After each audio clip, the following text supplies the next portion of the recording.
उत्तराखंड सरकार की महिलाओं को बड़ी सौगात। अंतर्राष्ट्रीय महिला दिवस पर प्रदेश की सड़कों पर उतरी 14 महिला ड्राइवर। प्रोजेक्ट सारथी के तहत फैसला।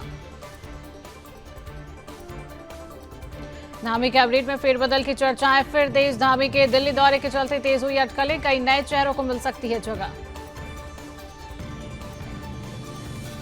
31 मार्च को रिटायर होंगी उत्तराखंड की मुख्य सचिव राधा रतूड़ी। नए मुख्य सचिव के नाम को लेकर चर्चाएं तेज। आईएएस आनंद वर्धन और आरके सुधांशु के नाम पर मंथन। सोनप्रयाग, केदारनाथ, रोपवे और गोविंद घाट हेमकुंड साहिब कॉरिडोर के बाद उत्तराखंड को मिली एक और बड़ी सौगात। देहरादून में जल्द बनेगा दिल्ली के अमृत उद्यान जैसा विशाल गार्डन। देहरादून में बनने जा रहे विशाल पार्क को लेकर जल्द शुरू होगा काम। राष्ट्रपति द्रौपदी मुर्मू 20 जून को रखेंगी पार्क की नींव।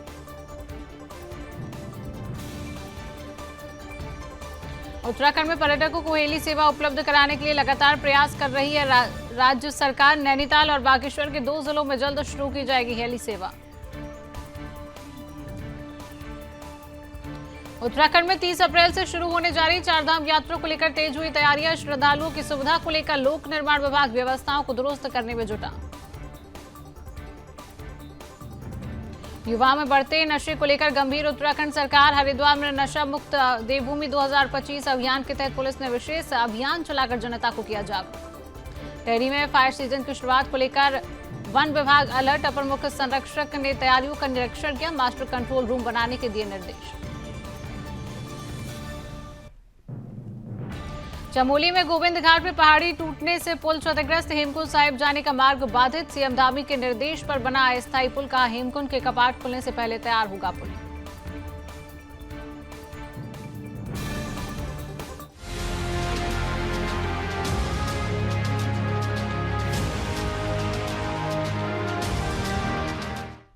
नमस्कार, अपना उत्तराखंड देख रहे हैं आप और मैं हूं आपके साथ शिवांगी जैन। बुलेटिन की शुरुआत करेंगे खास खबरों के साथ। देहरादून में चोरों के हौसले इतने बुलंद हैं कि चोर मुर्दों से भी नहीं डर रहे हैं। देहरादून के दून मेडिकल कॉलेज अस्पताल में देर रात शवगृह से चोर 8 एसी कंप्रेसर को चुरा कर ले गए। यह मामला उत्तराखंड की राजधानी देहरादून के सबसे बड़े दून मेडिकल कॉलेज अस्पताल में सामने आया है, जहां पर रात में चोर मॉर्चरी में लगे 8 एसी कंप्रेसर उड़ाकर रफू चक्कर हो गए। उत्तराखंड की राजधानी के सबसे बड़े दून मेडिकल कॉलेज अस्पताल में चोर एक नहीं बल्कि 8 कंप्रेसर उड़ा ले गए और किसी को कानो कान खबर तक नहीं हुई। दून मेडिकल कॉलेज अस्पताल का ये पहला मामला नहीं है। इससे पहले भी चोर पानी की टैप जैसी चीजें चुरा कर ले जा चुके हैं। शहर के बीचों बीच दून मेडिकल कॉलेज अस्पताल में चोरी से जहां अस्पताल प्रशासन की लापरवाही सामने आई है, वहीं पुलिस सुरक्षा पर भी एक सवाल खड़ा हो जाता है, क्योंकि जहां से कंप्रेसर चुराए गए हैं वो मोर्चरी के कंप्रेसर हैं और मोर्चरी का काम ठप हो गया है। महज कुछ ही दूरी पर पुलिस चौकी भी है। ऐसे में इस तरह की घटनाएं चिंता का विषय बन जाती हैं।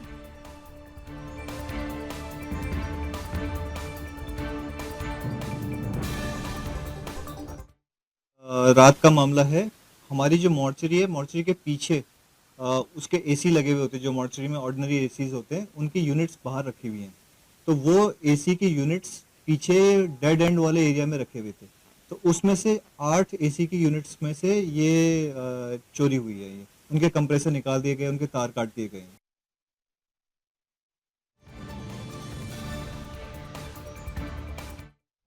खबर चमोली से है, जहां गोविंद घाट में पहाड़ी टूटने से हेमकुंड साहिब को जोड़ने वाला पुल अब क्षतिग्रस्त हो गया था, जिससे हेमकुंड साहिब, फूलों की घाटी, पुलना और भ्यूंडार का संपर्क टूट गया है।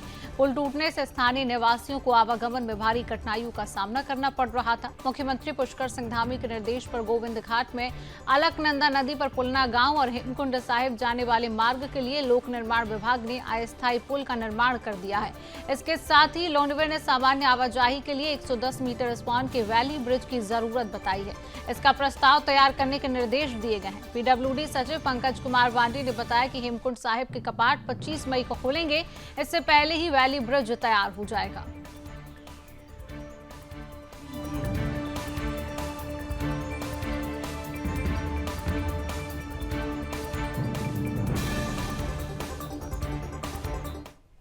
उत्तरकाशी में 8 मार्च को लोक अदालत का आयोजन किया जाएगा। इस लोक अदालत में कई प्रकार के वादों का निपटारा आपसी सहमति से किया जाएगा।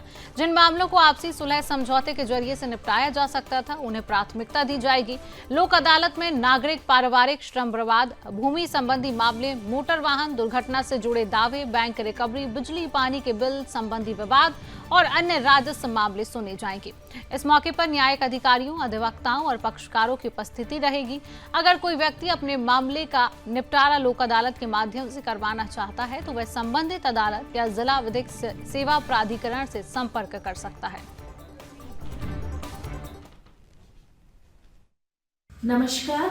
राष्ट्रीय विधिक सेवा प्राधिकरण नई दिल्ली के निर्देशानुसार एवं उत्तराखंड राज्य विधिक सेवा प्राधिकरण नैनीताल के तत्वाधान में 8 मार्च 2025 में द्वितीय शनिवार को राष्ट्रीय लोक अदालत का आयोजन किया जा रहा है।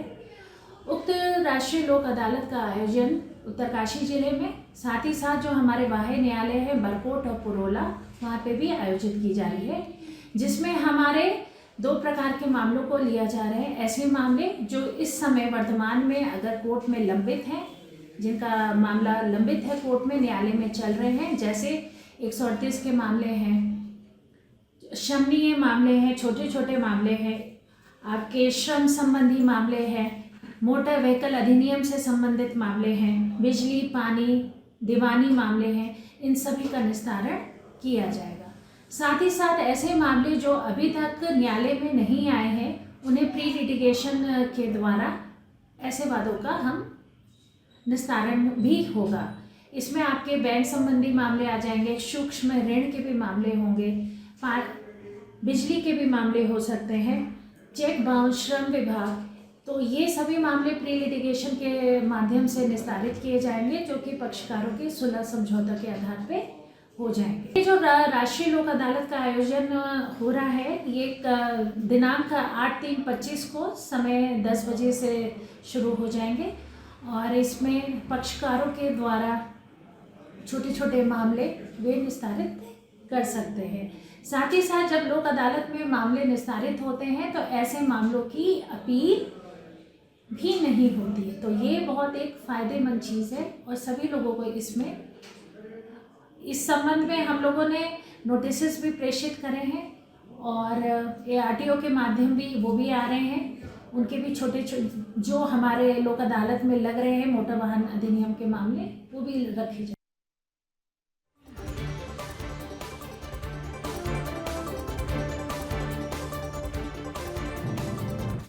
तो सीधा रुख करेंगे गुजरात के नवसारी, जहां प्रदेश के प्रधानमंत्री नरेंद्र मोदी क्या कुछ कह रहा है, आपको सुनाते हैं। દીકરો ઘેર આવે અને માનો ચહેરો કેવો મલકાય, એમ બધાના ચહેરા આજે મલકાતા હતા. અને આ તો એવો દીકરો જેને તમે ત્રીજી વાર પ્રધાનમંત્રી બનાવ્યો. આપના આશીર્વાદથી બને છે અને એટલે દીકરો ઘેર આવે ને માનું મોં મલકાય, એમ આજે અહીંયા દરેક માના ચહેરા પર ये संतोष, ये आनंद અને આશીર્વાદના ભાવ મારા જીવનને ધન્ય બનાવતા હતા. साथियों, गुजरात की महिलाओं का सामर्थ्य, गुजरात के उदाहरण किसी एक क्षेत्र तक सीमित नहीं है. यहां पंचायत चुनावों में 50% सीटें महिलाओं के लिए आरक्षित की गई है. जब आपने मुझे प्रधान सेवक के तौर पर दिल्ली भेजा तो उसी अनुभव को, उसी प्रतिबद्धता को मैं देश में लेकर के गया. जब देश को नई संसद मिली तो हमने सबसे पहला बिल नारी शक्ति के लिए पास किया. આ સંસદનું જે નવું ભવન બન્યું છે ને, એમાં પહેલું કામ અમે આ કર્યું બહેનો માટે. અને એ જ મોદીની માતાઓ બહેનો માટેનો સમર્પણનો ભાવ વ્યક્ત કરે છે. और आप जानती हैं नारी शक्ति बंधन अधिनियम से जुड़ी हुई सबसे गर्व की बात क्या है? एक सामान्य पृष्ठभूमि, एक आदिवासी परिवार से आने वाली हमारी राष्ट्रपति जी ने इस बिल को मोहर लगाई, मंजूरी दी है। वो दिन दूर नहीं जब आप में से कोई सांसद या विधायक बनकर ऐसे ही मंच पर बैठा हो। साथियों, गांधी जी कहते थे, देश की आत्मा ग्रामीण भारत में बसती है। गांधी जी के कि देशનો આત્મા ભારતના ગામડામાં છે। आज मैं उसमें एक पंक्ति और जोड़ता हूं। ग्रामीण भारत की आत्मा ग्रामीण नारी के सशक्तिकरण में बसती है।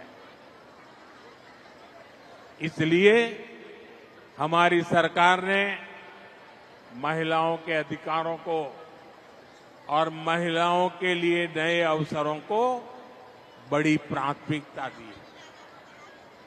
आज भारत दुनिया की 5वीं सबसे बड़ी इकोनॉमी बन चुका है। देश की इस आर्थिक प्रगति को जो नींव है वो आप जैसी करोड़ों महिलाओं ने ही रखी है। इससे ग्रामीण अर्थव्यवस्था और महिला सेल्फ हेल्प ग्रुप की अहम भूमिका है। आज देश की 10 करोड़ से ज्यादा महिलाएं 90 लाख से ज्यादा सेल्फ हेल्प ग्रुप चला रही है, स्व सहायता समूह। इनमें से 3 लाख से ज्यादा सेल्फ हेल्प ग्रुप अकेले गुजरात में काम कर रहे हैं। हमने देश की आर्थिक प्रगति के लिए इन करोड़ों महिलाओं की आमदनी बढ़ाने का संकल्प लिया। हम इन बहनों को लखपति दीदी बना रहे हैं। करीब 1.5 करोड़ महिलाएं ऐसी हैं जो लखपति दीदी बन चुकी है। अगले 5 वर्षों में हम कुल 3 करोड़ महिलाओं को लखपति दीदी बनाने का संकल्प लेकर चल रहे हैं। और जिस तेजी से बहनें काम कर रही है उससे तो लगता है शायद हमें इतना इंतजार भी नहीं करना पड़ेगा, उसके पहले ही हो जाए। माताओं बहनों, जब हमारी एक बहन लखपति दीदी बनती है तो पूरे परिवार का भाग्य बदल जाता है। महिलाएं अपने काम में गांव की दूसरी महिलाओं को भी जोड़ती है। और मेरा तो विश्वास है, जिस काम को माताएं बहनें हाथ लगाती है ना, उस काम का गर्व भी बढ़ जाता है। धीरे धीरे घर से शुरू हुआ काम एक आर्थिक आंदोलन बन जाता है। सेल्फ हेल्प ग्रुप के इसी सामर्थ्य को निखारने के लिए बीते 10 वर्षों में हमारी सरकार ने इसके बजट को 5 गुना बढ़ा दिया। बजट 5 गुना बढ़ा दिया। इन स्वयं सहायता समूहों को 20 लाख रुपए तक का बिना गारंटी का लोन दिया जा रहा है। 20 लाख रुपया અને પણ કોઈ ગેરંટી નહીં, વગર ગેરંટીએ મળે। सेल्फ हेल्प ग्रुप की महिलाओं को नए कौशल और नई तकनीक से जुड़ने के रास्ते भी दिए जा रहे हैं। साथियों, आज देश की नारी शक्ति हर आशंका को परास्त करके, हर संदेह को पीछे छोड़कर आगे बढ़ रही है। जब हमने ड्रोन दीदी योजना शुरू की तो कई लोगों को आशंका थी उन्हें ड्रोन जैसी आधुनिक टेक्नोलॉजी और ग्रामीण महिलाओं के बीच तालमेल होने पर ही संदेह था। उनको लगता नहीं ये कैसे कर सकती, लेकिन मुझे अपनी बहनों बेटियों की प्रतिभा और लगन पर पूरा भरोसा था। आज नमो ड्रोन दीदी अभियान से ग्रामीण अर्थव्यवस्था में, खेती में नई क्रांति हो रही है और इस क्रांति का नेतृत्व करने वाली बहनों को लाखों रुपयों की आय हो रही है। पूरे गांव में उनका सम्मान बदल जाता है। घर, परिवार, रिश्तेदार, गांव बड़े गर्व के साथ पायलट दीदी को देख रही है, ड्रोन दीदी को देख रही है। इसी तरह बैंक सखी और बीमा सखी जैसी योजनाओं ने गांवों में महिलाओं को नए अवसर दिए। और अब सीधा रुख करेंगे नई दिल्ली की ओर, जहां पर सीएम पुष्कर सिंह धामी क्या कुछ कह रहे हैं, आइए आपको सुनाते हैं। सलाहकार समिति के वाइस चेयरमैन श्री विनय रोहेला जी, अध्यक्ष एडीएसीआई, जिनको अभी आप सब लोगों ने सुना, जिनकी प्रेरणा से लाखों लाख बहनें आज रोजगार और स्वरोजगार को अपना रही हैं, भाई डॉक्टर संजीव कुमार जी, संदीप जी और सभी हमारे पदाधिकारीगण और पूरे देश भर से, अभी मुझे बताया डॉक्टर संजीव जी ने कि कश्मीर से लेकर कन्याकुमारी तक की बहनें इसमें आई हुई हैं। मैं सबसे पहले तो CAIT के एवं ADSEI द्वारा आयोजित इस direct selling women internship summit में देश के कोने कोने से आई आप सभी उद्यमी बहनें, जो अपने कौशल से, अपने परिश्रम से आत्मनिर्भर बन रही हैं, और आपकी आत्मनिर्भरता जो विश्वास के साथ आपके चेहरे पर मुझे इस सभागार में आने पर दिखाई दी, आपके द्वारा जिस प्रकार से मेरा स्वागत किया गया, हम सबका स्वागत किया गया, और एक आत्मबल जो आपके परिश्रम को दर्शाता है। आज इस अंतर्राष्ट्रीय महिला दिवस के अवसर पर मैं आप सभी को अपनी ओर से हार्दिक बधाई देता हूं, हार्दिक शुभकामनाएं देता हूं।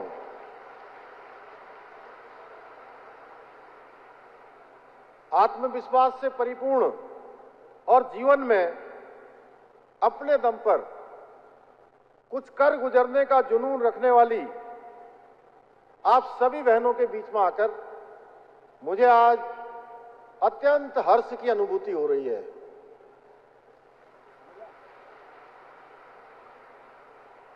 आज भारत की मातृशक्ति प्रत्येक क्षेत्र में पुरुषों के साथ कंधे से कंधा मिलाकर काम कर रही है, चाहे वो घर संभालना हो, परिवार संभालना हो, या सेना में शामिल होकर देश की रक्षा करनी हो, राजनीति का क्षेत्र हो, शिक्षा का क्षेत्र हो, विज्ञान का क्षेत्र हो या उद्योग का क्षेत्र हो।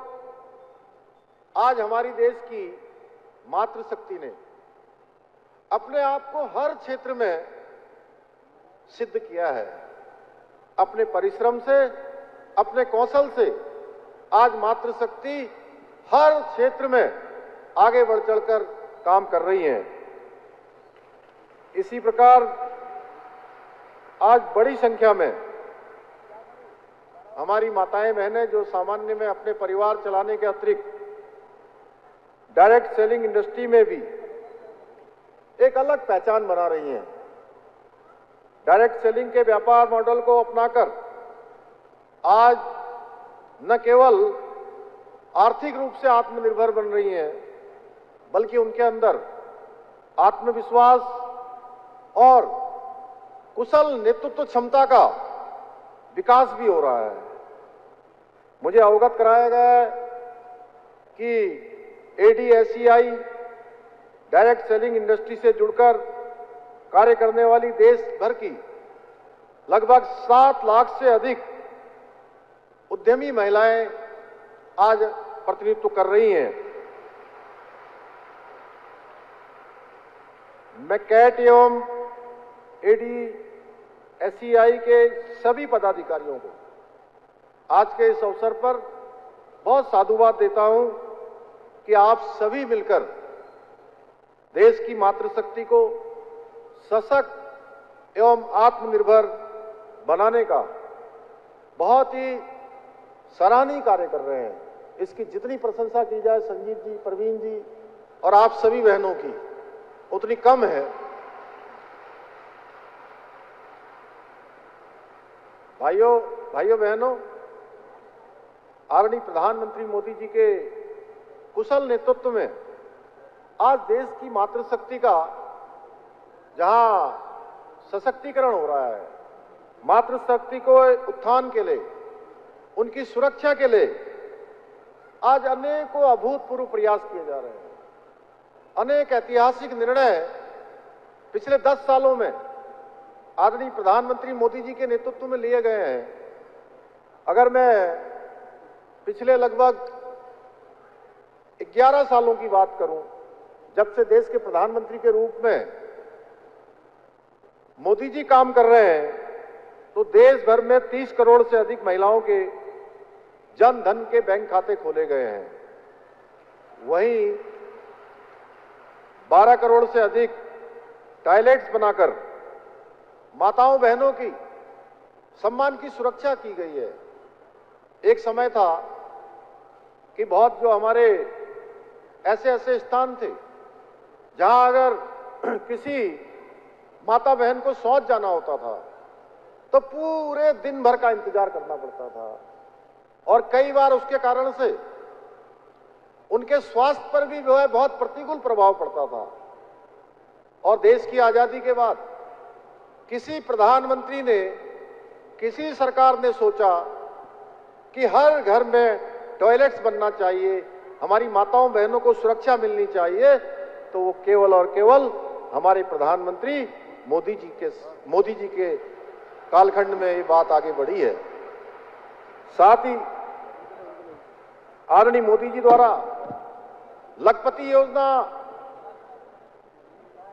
लखपति दीदी योजना के माध्यम से 1 करोड़ से अधिक महिलाओं को लखपति दीदी बनाने का संकल्प पूरा करने के साथ साथ 30 करोड़ से अधिक महिलाओं को मुद्रा लोन योजना के अंतर्गत लोन देकर सशक्त एवं आत्मनिर्भर और उनको रोजगार से जोड़ने का काम किया जा रहा है। इतना ही नहीं, आप सबको पता है मोदी जी के दूसरे कार्यकाल में भारत की संसद में बिल लाकर, कानून पास कर लोकसभा एवं विधानसभा में महिलाओं को आने वाले समय में 33% का आरक्षण प्रदेश की विधानसभाओं में और देश की लोकसभा में सुनिश्चित करने का काम भी प्रधानमंत्री आदरणीय मोदी जी के नेतृत्व में हुआ है। इसी क्रम में अभी संजीव जी कह रहे थे, मैं देवभूमि उत्तराखंड से आता हूं और देवभूमि उत्तराखंड में हमने जो देश की आजादी के बाद देवभूमि उत्तराखंड को देश का पहला राज्य होने का गौरव प्राप्त हो गया, जहां भारत के संविधान के अनुच्छेद 44 में जिस समान नागरिक संहिता का प्रावधान किया गया, बाबा साहब अंबेडकर समेत सारे संविधान बनाने वाले लोगों ने जो संविधान में प्रावधान किया कि देश में रहने वाले सब लोगों के लिए एक समान कानून होना चाहिए, मातृशक्ति के उत्थान और उनकी सुरक्षा की चिंता होनी चाहिए। तो मैं अपनी बहनों से कहना चाहता हूं कि देवभूमि उत्तराखंड देश का पहला राज्य बन गया है जहां देश की 50% आबादी, इस 50% आबादी का 100% का कानून बनाने का काम देवभूमि उत्तराखंड में संपन्न हो गया है। 27 जनवरी से उत्तराखंड में समान नागरिक संहिता का कानून लागू हो गया है। इसी क्रम में उत्तराखंड सरकार प्रदेश में पढ़ाई से लेकर सरकारी नौकरी तक और उद्यम से लेकर खेल तक प्रत्येक क्षेत्र में माताओं, बहनों और बेटियों की अधिक से अधिक भागीदारी को सुनिश्चित करने के लिए निरंतर कार्य कर रही है। आज उत्तराखंड में बेटियों को शिक्षा के लिए प्रोत्साहित करने हेतु उन्हें छात्रवृत्ति देने के साथ ही 12वीं कक्षा उत्तीर्ण करने पर 51,000 रुपए की प्रोत्साहन राशि दिए जाने का भी हमने प्रावधान किया है। इसके साथ ही मैं देख रहा था, जब मैं आ रहा था तो कुछ बहनें उत्तराखंड की पारंपरिक वेशभूषा में यहां पर थी और मुझे देखकर वो अभिवादन कर रही थी उधर पीछे। तो उत्तराखंड के अंदर बहुत सारे ऐसे स्थान हैं जहां पर मातृशक्ति बहुत संघर्ष करती है। एक तरफ उनको अपने बच्चों की देखभाल करनी होती है, घर में गाय भैंस है तो गाय भैंस को देखना होता है, खेत का काम भी करना होता है, तमाम प्रकार की जिम्मेदारियां उनके ऊपर होती हैं। और ये जिम्मेदारियां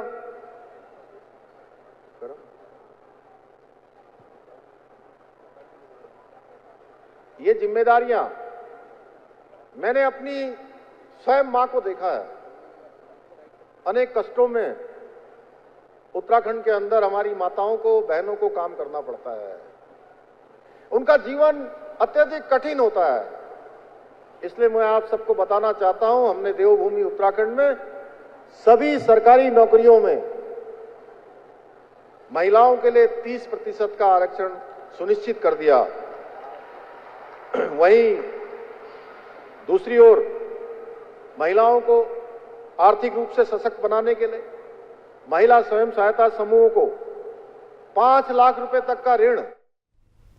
तो आप सुन रहे थे सीएम पुष्कर सिंह धामी को। तो फिलहाल के लिए इस खास बुलेटिन में इतना ही। देश और दुनिया की तमाम खबरों को जानने के लिए आप देखते रहिए सुदर्शन न्यूज।